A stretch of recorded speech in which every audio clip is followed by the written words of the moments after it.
Thank you, Annabelle, for that lovely introduction. Yeah, because you were on the programme, the Super Orgasmic programme, and I just thought I need to speak to her about this, because it was just new for me for people to actually voice this on television, really. So yeah, but yeah, I'm here. I will be showing my drawings while I'm talking, because these are quite different than my normal work, which is a lot of work to do with children and puppetry and all sorts of things. But this work, it was basically a 100-day drawing challenge, and I was just drawing everything around my house. Every day I was drawing, and I was sharing it on this Facebook group, and it caused a bit of controversy, this one, because I was showing my bras on this group.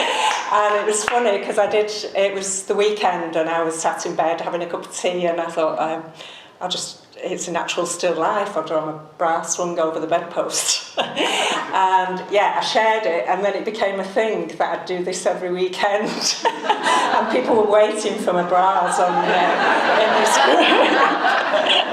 So it was quite funny, but then I did get some unwanted attention off one of the guys in the group, who obviously thought I was up for it because I was sharing my bra in the group, which was really strange. But anyway, I wasn't trying to be controversial, really. I thought it was funny. But yeah, I also dance, and I love to express myself through dance and lose myself in music. And I think having creative outlets really helps you be instinctive and find your flow. And so I think these things are good for you, and I'm probably in the minority here in that I've been with my partner for 34 years. And yeah, I was only 17 when I met him, and he was 22. And so yeah, I've only had one sexual partner, which is probably really unusual in this people who get up on stage and talk about this. But yeah, so maybe some people would consider this a bit boring, but we've been on this journey together, and sex has actually got better over time, and as we've grown together.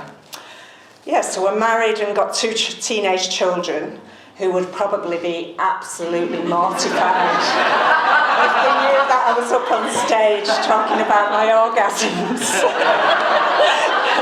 I can't believe I'm doing it, because I also work with very young children. And yeah, it feels like I'm going over to the dark side a bit with my bra drawings and my this talk. So yeah. So yeah, the female orgasm and sort of sexual pleasure is seen as taboo.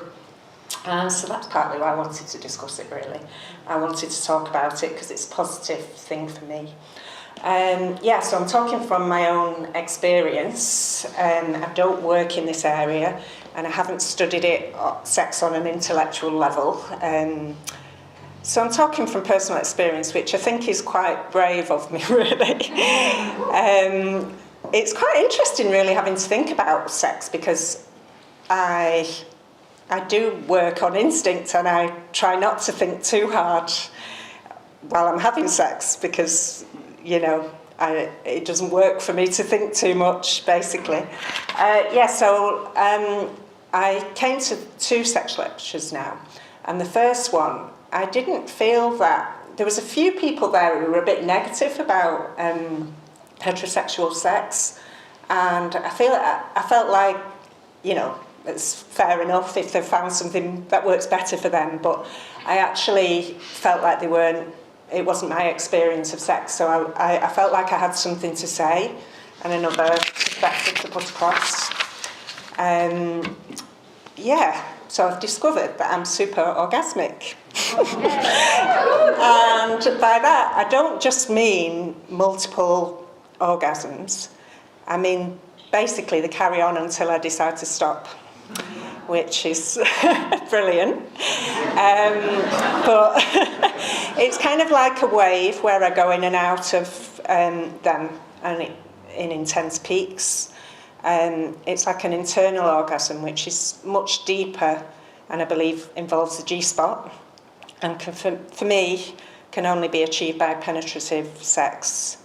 I believe that part of being able to do this is partly down to my relationship. I would like to give my partner some credit here, as he obviously knows what he's doing. No, he really does know what he's doing. So maybe we should do a talk sometime. But we also have this intimate trust and friendship and experience there, which I think helps. But I also think it's about my ability to really let go, and possibly that I'm extremely sensitive to touch and easily aroused. I also can't believe I'm saying that on stage. But yeah. So about 4 or 5 years ago, I watched this programme on Channel 4 called Super Orgasms. And yeah, Annabelle was on a little tantra section of it, wasn't you? And so it was brilliant to be able to hear people speak of an experience that I could identify with, as I'd never spoken to anyone about it but my partner.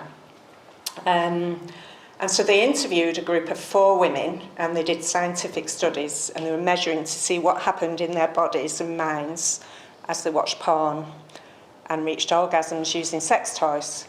But it was in a very clinical environment. I'm not sure how easy it would have been for me to do that, but and they found that they had to measure it some way.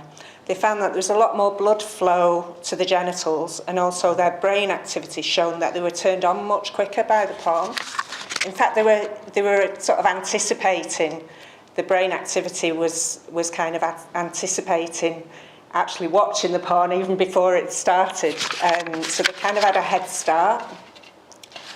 So I think brain activity is key here.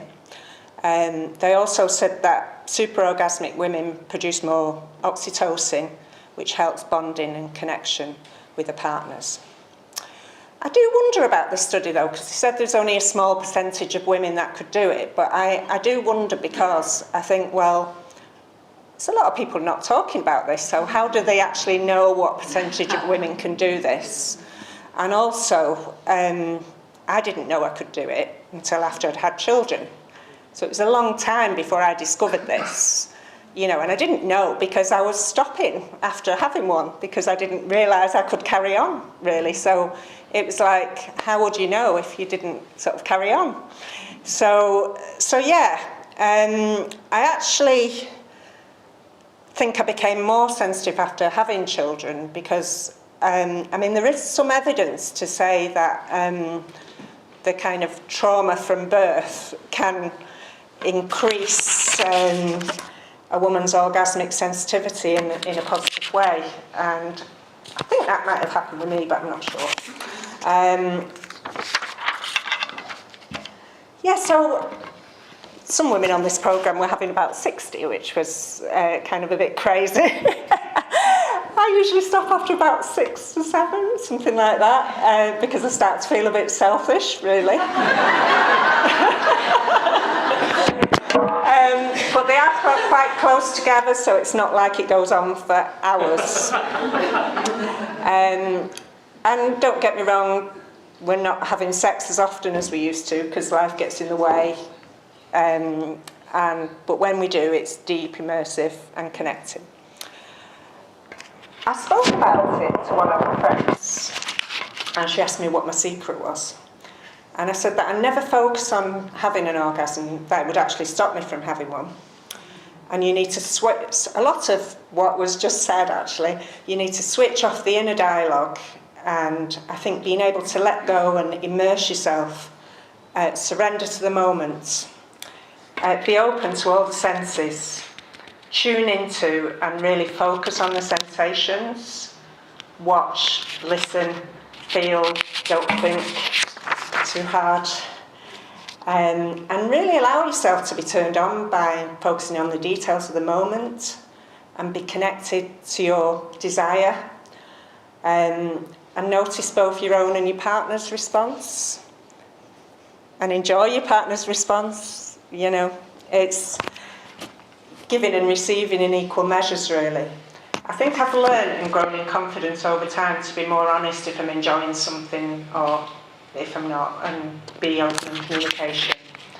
And this isn't something I'd normally talk about, and because it'd feel like I was showing off. So I'm sorry if I seem like I'm showing off. But maybe more people realise that they can do this. And I wouldn't suggest anyone to actually think about it during sex, but just be open to it, not stopping with the first. So I wrote a poem, so hopefully I've got time. I think I've got 2 minutes to read my poem. And I wrote this poem to try and express sex for me. And I shocked myself with this one. I think I shocked Stuart too as I sent it to him at work. So, immerse yourself. Tune into your senses. Let your mind go. Don't think, just feel. Be playful. Give up control. What's real? Focus on the senses. Deep breaths. Gentle, tender kisses. Hard snogs. Sensitive to touch. Tight, passionate hold. Feel the heat rising. Sweat slipping bodies. Teasing, tantalising. Pause. Not enough? Hungry for more? Watch. Snatch glimpses. In and out. Limbs entwined. Thrust and writhe. Pleasure giving and receiving. Fill deep. Feel alive. Ride the wave. Make noise. Be primal. Let it all out. Super orgasmic. Moan and groan. Fucking fantastic.